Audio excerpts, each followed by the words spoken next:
Bismillahirrahmanirrahim. Alhamdulillah wassalatu wassalamu ala Rasulillah wa ala alihi wa sahbihi wa man walah, amma ba'd. Siapa Rasulullah sallallahu alaihi wasallam? Apa yang dimaksud dengan Quraisy? Bangsa Arab asalnya dari mana? Dan sebagainya. Ini adalah pertanyaan yang harus kita tanyakan pada diri kita untuk mengetes apakah kita ini mengenal Rasulullah sallallahu alaihi wasallam atau tidak. Kalau kita tidak mengenal beliau, maka dengarkan pelajaran ini dengan baik agar kita bisa mengenal beliau sallallahu alaihi wasallam. Kemudian jangan lupa untuk mengajarkan keluarga kita, anak kita, istri kita agar mengenal beliau, agar mencintai beliau sallallahu alaihi wasallam. Rasulullah sallallahu alaihi wasallam berasal dari bangsa Arab, dan orang Arab terbagi menjadi 3 kelompok. Ada namanya Al-Arabu Al-Ba'idah, orang Arab yang telah punah. Kemudian yang kedua adalah orang Arab Al-Aribah, keturunan Qahtan. Kemudian yang ketiga adalah orang Arab Al-Musta'ribah, keturunan Nabi Ismail alaihissalam, keturunan Adnan. Al-Arabu Al-Ba'idah, orang Arab yang punah adalah keturunan orang Arab yang telah punah adalah kaum Ad, kaum Thamud. Mereka sudah binasa, tidak ada, dibinasakan oleh Allah Subhanahu wa taala. Orang Arab Al-Aribah keturunan Ya'rub ibnu Yasjub Al-Qahtani. Ini adalah orang-orang yang asli berbicara bahasa Arab. Mereka berasal dari Yaman. Maka dikatakan semua orang Arab asalnya dari Yaman. Oleh karena itu dikatakan Al-Yamanu aslul Arab. Orang Yaman adalah asalnya orang Arab. Karena dari Yaman mereka berpencar, kemudian berpindah ke seluruh Jazirah Arabia, ke Mekah, ke Syam, ke Irak, dan sebagainya. Kemudian yang terakhir adalah keturunan Nabi Ismail, yaitu Al-Musta'ribah. Nabi Ibrahim tidak bicara dengan bahasa Arab. Kemudian anaknya tinggal di Mekah Al-Mukarramah dan menikah dengan salah seorang qabilah Jurhum yang berasal dari Yaman, dari Qahtan. Kemudian menikah dengan putri mereka, dan akhirnya Nabi Ismail alaihissalam berbicara bahasa Arab, dan bahkan beliau lebih fasih daripada Qahtan dalam bicara bahasa Arab. Oleh karena itu kemudian keturunan beliau disebut dengan Al-Musta'ribah, orang Arab Al-Musta'ribah. Rasulullah sallallahu alaihi wasallam bersabda, "Innallaha astafa min waladi Ibrahim Ismail." Sesungguhnya Allah memilih daripada anaknya Nabi Ibrahim Ismail. Wastafa min waladi Ismail Bani Kinanah. Kemudian memilih daripada anaknya Ismail Banu Kinanah. Wastafa min Bani Kinanah Quraisyan. Kemudian memilih dari Bani Kinanah Quraisy. Wastafa min Quraisyin Bani Hashim. Kemudian memilih daripada Quraisy Banu Hashim. Wastafani min Bani Hashim. Kemudian Rasulullah memilihku dari Banu Hashim. Jadi Rasulullah adalah pilihan dari pilihan hasil perasaan Allah Subhanahu wa taala. Oleh karena itu orang yang terbaik adalah Rasulullah. Kemudian rumah yang terbaik adalah Banu Hashim. Kemudian suku yang terbaik adalah Quraisy. Kemudian ayah beliau, kemudian kakek beliau Adnan, kemudian Ismail alaihissalam adalah orang-orang terbaik pilihan Allah Subhanahu wa taala. Dan ini tidak boleh kita ragukan. Tidak boleh kita, karena kita merasa misalkan kita orang Indonesia, kita orang Eropa, kita orang Filipina, kita orang Afrika, kita menganggap bahwa Rasulullah SAW di bawah kita. Tidak boleh. Kita harus mengetahui bahwasannya pilihan Allah lebih baik daripada yang kita pikirkan. Kemudian bukan berarti kalau kita katakan bahwa Rasulullah SAW yang terbaik, dan kalau begitu otomatis maka bangsa Arab yang Allah pilih untuk memegang risalah adalah bangsa yang terbaik. Bukan berarti tidak bisa kita menjadi orang juga yang terbaik, tidak begitu. Kalau kita mengikuti risalah Rasulullah dan mengikuti sunnah Rasulullah SAW, maka kita akan menjadi yang terbaik. Orang Arab yang tidak mengikuti Rasulullah, mereka akan menjadi umat yang terbelakang dan tidak akan menjadi umat yang terbaik. Jangan kira bahwa kalau kita bukan orang Arab kemudian kita tidak bisa mencintai Rasulullah, tidak bisa mencintai agama Allah. Tidak seperti itu. Tidak ada hubungannya. Orang Arab lebih berhak untuk berjuang membela agama. Orang Arab lebih berhak dan lebih wajib untuk berjuang membela agamanya, untuk berjuang membela Rasulullah SAW. Namun jika mereka tidak mau berjuang, maka Allah akan menggantikan dengan orang yang selain Arab, karena Allah tidak membeda-bedakan manusia. Allah Subhanahu wa taala tidak membeda-bedakan manusia, namun setiap manusia memiliki kelebihan dan memiliki kekurangan. Oleh karena itu kita kemarin sudah membahas bahwasannya orang-orang yang bukan Arab asalnya seperti Imam Bukhari, kemudian Imam Sibawayh, dan banyak sekali para ulama yang asalnya bukan orang Arab, dan mereka memimpin ratusan sampai detik ini orang-orang Arab. Mereka dibaca kitab-kitabnya, mereka dihormati, mereka dimuliakan, bahkan mereka kedudukannya di atas seluruh orang Arab. Ya, karena Allah Subhanahu wa taala tidak hanya memilih orang berdasarkan kewarganegaraannya atau kebangsaannya, tidak sama sekali. Secara umum memang mereka adalah orang yang terbaik karena dipilih Allah Subhanahu wa taala. Ini tidak bisa dipungkiri. Begitu juga keturunan Rasul sallallahu alaihi wasallam. Mereka adalah orang yang terbaik, tidak bisa kita pungkiri. Namun jika keturunan Rasulullah tidak mau mengikuti ajaran Rasulullah, jika keturunan Rasulullah sallallahu alaihi wasallam membenci Rasulullah, jika keturunan Rasulullah sallallahu alaihi wasallam mengikuti ajaran-ajaran musuh-musuh Rasulullah SAW, maka Allah tidak butuh dengan mereka. Ketika Nabi Ibrahim mengatakan, qala wa min dzurriyyati, ya Allah jadikanlah imam, para pemimpin yang diikuti dari keluargaku.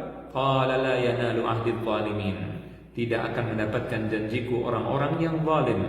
Jadi keturunan Nabi Ibrahim, jika mereka baik, maka mereka mendapatkan doa Nabi Ibrahim, jika mereka ingin mengikuti Nabi Ibrahim alaihissalam. Namun jika mereka zalim, maka Allah tidak akan nepotisme. Di dalam Islam, dalam ajaran Allah tidak ada nepotisme. Kita kembali ke nasab Rasul sallallahu alaihi wasallam. Rasulullah adalah Muhammad ibnu Abdullah ibnu Abdul Muttalib ibnu Hashim ibnu Abdi Manaf ibnu Qusay ibnu Kilab ibnu Murrah ibnu Ka'ab ibnu Lu'ay ibnu Ghalib ibnu Fihr ibnu Malik ibnu Nadhr ibnu Kinanah ibnu Khuzaimah ibnu Mudrikah ibnu Ilyas ibnu Mudar ibnu Nizar ibnu Ma'ad ibnu Adnan. Ini adalah nasab Rasul sallallahu alaihi wasallam yang pasti. Dan beliau juga pasti anaknya Nabi Ismail. Namun setelah itu tidak pasti. Ya, Rasulullah mengatakan kalau sudah sampai Adnan, maka di atas itu nama-nama yang disebut di atas tidak pasti. Ya, Rasulullah mengatakan kadzaban nasabun. Para ahli nasab tidak bisa lagi memastikan perkataan mereka. Kalau nama-nama yang tadi saya sebutkan adalah pasti nama-nama daripada kakek-kakek Rasul sallallahu alaihi wasallam. Kemudian Nabi Ismail alaihissalam memiliki anak namanya Mudar dan Rabi'ah. Mudar dan Rabi'ah. Mudar kakeknya Rasul sallallahu alaihi wasallam, dan Rabi'ah tinggal di daerah Najd, sekarang di daerah Riyadh dan sekitarnya. Sedangkan Mudar di daerah Hijaz atau di daerah Mekah. Nah, ini nanti kalau kita memahami hal ini, dan harus kita pahami agar kita memahami sejarah Rasul sallallahu alaihi wasallam. Karena orang yang tidak paham tentang kabilah Quraisy, tentang kabilah Arab, dia tidak akan memahami kenapa terjadi pendustaan terhadap Rasulullah, kenapa terjadi peperangan dan sebagainya pada zaman Nabi sallallahu alaihi wasallam. Kemudian kakek Rasul sallallahu alaihi wasallam Adnan beliau adalah kakek penghulu daripada kakek Rasul sallallahu alaihi wasallam. Beliau terkenal dengan keberaniannya, kemudian kemuliaannya. Ya. Setelah itu beliau memiliki anak namanya Ma'ad. Ma'ad adalah seseorang yang kalau berperang tidak pernah kalah dalam peperangannya. Dan beliau adalah dijuluki dengan Abul Arab, bapaknya orang Arab. Kemudian setelah itu beliau memiliki anak namanya Nizar. Nizar dikatakan bahwa beliau adalah ajmalu ahli zamanih wa arjahuhum aqla. Seorang yang paling rupawan yang hidup pada saat itu dan orang yang paling bijaksana. Nizar memiliki anak namanya Mudar. Mudar begitu juga Mudar. Beliau mewarisi kerupawanan atau ketampanan ayahnya, dan tidak ada orang yang melihatnya kecuali mencintainya. Ini disebutkan di dalam sejarah. Dan begitu juga beliau disebutkan memiliki akal yang sangat bijaksana. Kemudian Mudhar memiliki anak namanya Ilyas dan dijuluki dengan Luqmanul Hakim karena saking bijaknya beliau. Di antara hikmah atau kata-kata bijak yang beliau katakan adalah man yazra' khairan yahsud ghibtatan wa man yazra' syarran yahsud nadamatan. Barang siapa yang menanam kebaikan maka dia akan menuai kegembiraan, dan barang siapa yang menanam kejahatan maka dia akan menuai penyesalan.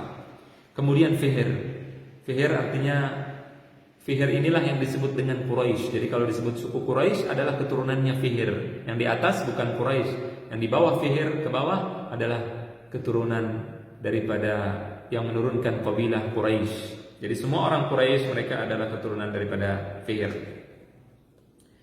Kemudian setelah itu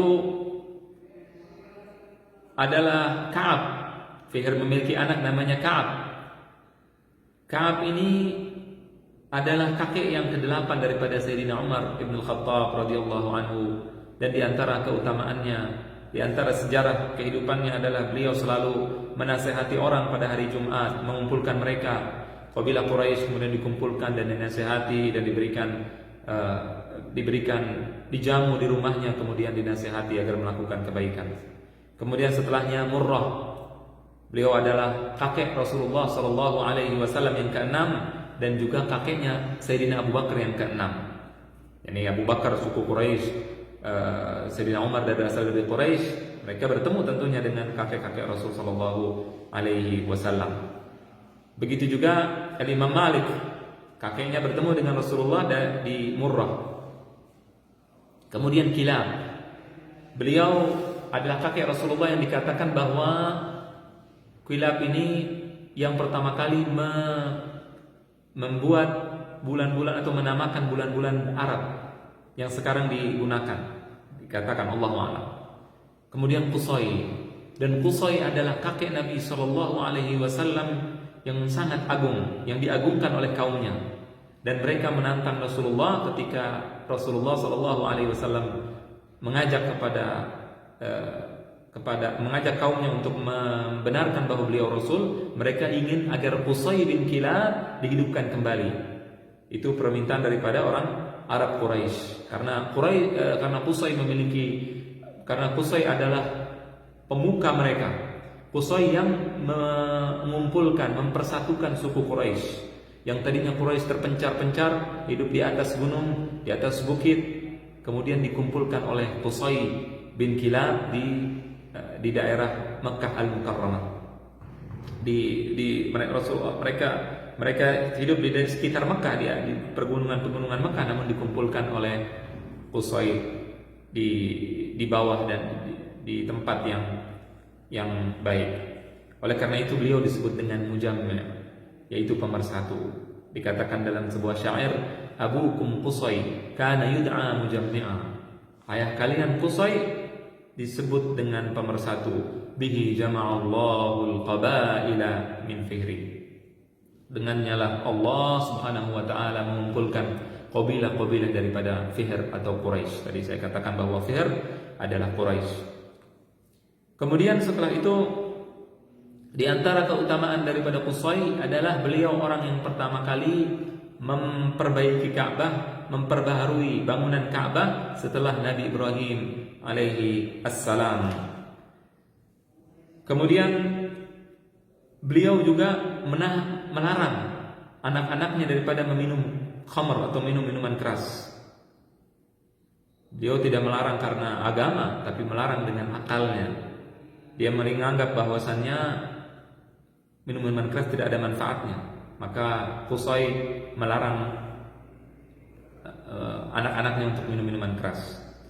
Dan beliau juga seorang yang bijaksana, seorang yang pemberani, dan bahkan beliau adalah tempatnya untuk orang-orang Makkah Al-Mukarramah, orang Quraisy yang ada masalah, yang ada problem, mereka selalu datang ke Qusay ibnu Kilab. Kemudian Qusay ibnu Kilab memiliki anak namanya adalah Abdu Manaf, yang nama aslinya adalah Al-Mughirah. Nama aslinya adalah Al-Mughirah, dan beliau dijuluki dengan bulannya Makkah Al-Mukarramah karena saking tampannya beliau, Abdu Manaf. Dan Quraisy menamakannya dengan Al-Fayyad atau orang yang dermawan. Yang Al-Fayyad adalah orang yang bisa dikatakan luber. Kalau bahasa Indonesianya luber, artinya berlebihan di dalam al-karam, dalam kedermawanan. Selalu membantu orang, selalu memberikan sedekah kepada orang, memberikan pemberian kepada orang. Ini adalah kakek yang ke-9 daripada Imam Syafi'i. Imam Syafi'i berasal dari Quraisy. Begitu juga Utsman bin Affan, ini adalah kakek yang ke-4 daripada beliau radhiyallahu anhu. Kemudian setelah itu Hashim. Hashim adalah kakek Rasulullah SAW yang nama aslinya bukan Hashim, nama aslinya adalah Amr. Beliau dinamakan dengan Hashim karena memberikan atau memotong laham atau daging dan dicampur dengan roti, kemudian dibagikan kepada jamaah haji. Karena hal tersebut, karena kedermawanannya tersebut, maka beliau disebut dengan Hashim. Kemudian setelah itu Abdul Muttalib. Abdul Muttalib adalah kakek Rasulullah Shallallahu Alaihi Wasallam, yang nama aslinya bukan Abdul Muttalib tapi Syaibatul Hamd. Itu nama asli daripada Abdul Muttalib, dan terkenal akhirnya dengan nama Abdul Al-Muttalib. Syaibatul Hamd atau Abdul Muttalib ini adalah seorang yang sangat-sangat karismatik, seorang yang sangat berwibawa. Ketika Abraha, nanti akan kita jelaskan, atau Abraha ketika masuk ke Mekah Al-Mukarramah untuk menghancurkan Ka'bah dan dia bertemu dengan Abdul Muttalib, Abraha ketika melihat Abdul Muttalib, maka dia mengagungkannya, dia takut terhadap Abdul Muttalib. Tanpa Abdul Muttalib tidak punya kekuatan, Abdul Muttalib tidak berkata apa-apa, tidak bisa melakukan apa-apa karena Abdul Muttalib tidak punya pasukan. Pada saat itu begitu melihat saja Abdul Muttalib takut. Abraha takut terhadap Abdul Muttalib karena saking wibawanya. Kewibawaan Abdul Muttalib sangat-sangat terlihat jelas, baik oleh orang-orang yang hidup bersama beliau atau orang dari luar, orang yang baru melihat beliau, Abdul Muttalib pada saat itu. Dan beliau adalah orang yang disebutkan dalam sejarah orang yang mujabud dakwah, yang dikabulkan doanya dengan cepat.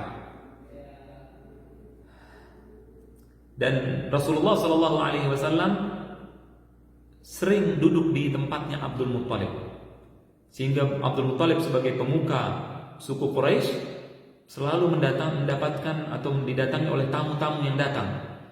Dan Rasulullah SAW dari situ belajar bagaimana cara menyambut tamu, bagaimana melihat orang-orang yang besar, karena beliau hidup bersama Abdul Al-Muttalib, dan beliau adalah orang yang Abdul Muttalib adalah orang yang diagungkan di suku Quraisy, orang yang sangat besar di suku Quraisy. Kemudian setelah itu Abdul Muttalib memiliki 10 anak. Anak yang pertama namanya Al-Harith, dan anak yang terakhir namanya adalah Abdullah. Abdullah adalah ayahnya Rasul Shallallahu Alaihi Wasallam.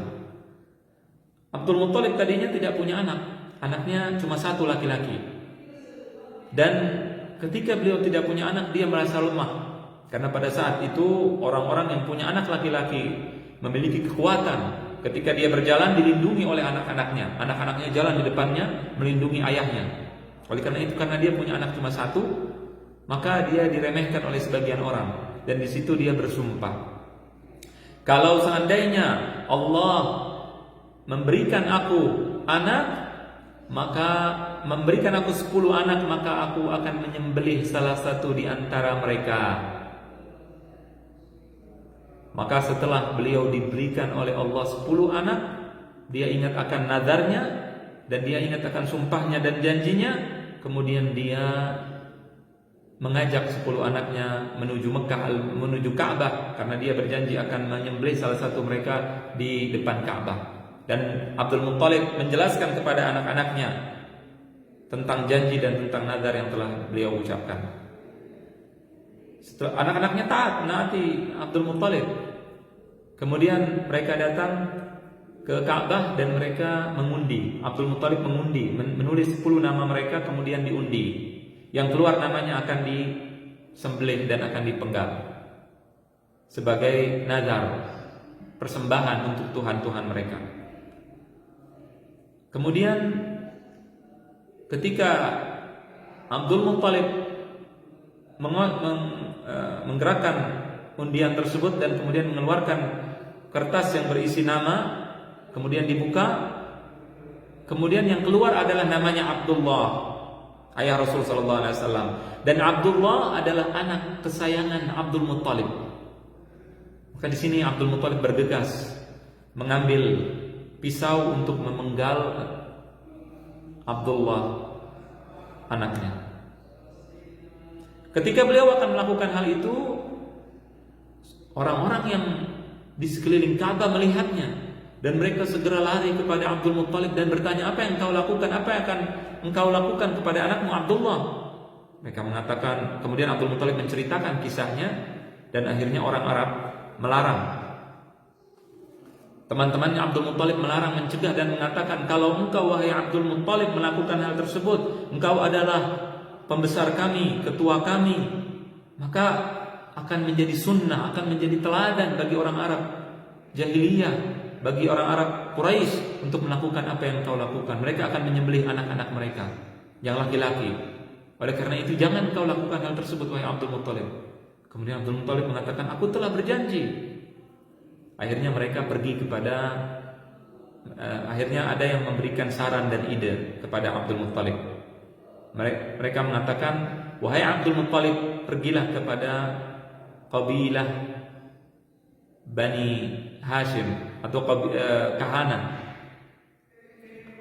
Ada namanya al-kahana atau tukang tenung, pada saat itu disebut seperti itu. Mereka selalu datang kalau ada permasalahan, mereka datang seperti ulama zaman sekarang, disebut dengan kahin. Ketika datang ke sana, maka diceritakan kisah Abdul Muttalib dengan anaknya dan nadarnya, semua diceritakan. Dan kemudian sang kahin mengatakan, "Kau tulis antara nama Abdullah dengan unta, 10 ekor unta. Kemudian engkau kocok, dan kalau keluar Abdullah, maka engkau sembelih 10 ekor unta. Pokoknya setiap keluar nama Abdullah, maka engkau harus mengeluarkan 10 ekor unta." Akhirnya Abdul Muttalib pergi ke Ka'bah dan kemudian mengocok nama tersebut. Kemudian dikocok lagi, keluar terus Abdullah sampai 10 kali. 10 dikali 10 100 ekor unta untuk menebus Abdullah. Pada kocokan yang ke-11 keluar nama Abdullah, yang keluar unta. Ketika sudah keluar unta, artinya sahabat-sahabat Abdul Muttalib mengatakan, Tuhan telah ridha, Tuhan telah cukup dengan 100 ekor unta untuk digantikan. Oleh karena itu kita akan menggantikan Abdullah dengan 100 ekor unta. Abdullah tidak jadi dipenggal, tidak jadi disembelih, namun akan diganti dengan 100 ekor unta. Kemudian Abdul Muttalib mengatakan, "Tidak, aku akan meyakinkan lagi, lebih meyakinkan lagi. Aku ingin kocok lagi." Kemudian dikocok lagi sampai beberapa kali, sampai akhirnya yang keluar tetap unta, dan akhirnya Abdul Muttalib di situ dia tenang hatinya dan dia menyembelih 100 ekor unta. Ini adalah kisah daripada ayah Rasulullah sallallahu alaihi wasallam, dan oleh karena itu Rasulullah mengatakan, "Ana ibnu adz-dzabihain," aku adalah anak dua orang yang hampir disembelih. Yang pertama adalah Abdullah dan yang kedua adalah Nabi Ismail alaihissalam. Dalam kisah yang kita sama-sama ketahui, penyembelihan Nabi Ismail yang diperintahkan oleh Allah Subhanahu wa taala. Allahu a'lam. Demikian wa sallallahu wasallam wa baraka ala nabiyina Muhammad wa ala alihi wa sahbihi ajma'in.